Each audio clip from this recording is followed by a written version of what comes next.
Salomatlikka tiklovchi kofe tarkibida ko'ringlar. Ganoderma, qo'ziqorin, jenshen, imbiri bor. Ta'mi nerealniy zo'r, вообще zo'r. Menga o'xshab kofe yaxshi ko'radiganlarga, eng sevimli kofesiga 100% bilaman aylanadi. И даже kofe yaxshi ko'rmaydiganlar ham bu kofeni bitta ichib ko'rgandan keyin kofeni sevib qoladi. Aynan mana shu молочный kofedan ichaman. Faqatgina immunitetni zo'r ko'tarib beradi. Organizmni shunaqa zo'r energiya bilan to'yintiradi. Ertalabda ichib olasizlarda, obed etsam ham bo'ladi. Shunaqa havo almashganda lanch bo'lib qolasizlar-ku. Lanch, uxlab shunaqa bo'lib qoladigan momentda ichib olinglarki, kechgacha shunday Jennifer Lopesni ham bunaqa energiya ko'rmaysizlar. Ishoninglar, shunaqa zo'r energiya to'yintiradi organizmni.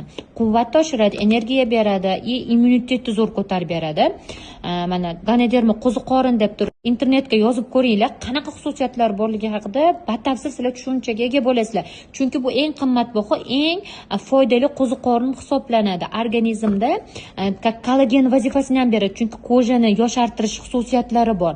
Immunitet ko'tarish juda ham foydali xususiyatlarga ega.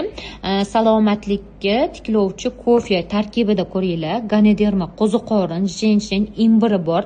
Ta'mi nerealniy zo'r, вообще zo'r. Menga o'xshab kofe yaxshi ko'radiganlarga, eng sevimli kofesiga 100% bilaman aylanadi. И даже kofe yaxshi ko'rmaydiganlar ham bu kofeni bitta ichib ko'rgandan keyin kofeni sevib qoladi. Aynan mana shu молочный kofedan ichaman. Faqatgina immunitetni zo'r ko'tarib beradi. Organizmni shunaqa zo'r energiya bilan to'yintiradi. Ertalabda ichib olasizlarda, obed etsam ham bo'ladi. Shunaqa havo almashganda lanch bo'lib qolasizlar-ku.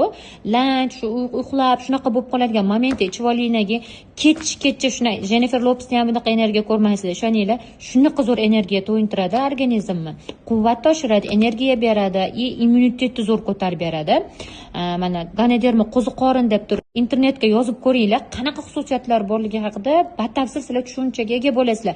Chunki bu eng qimmatbaho, eng foydali qo'ziqorin hisoblanadi. Organizmda kollagen vazifasini ham beradi. Chunki kojani yoshartirish xususiyatlari bor.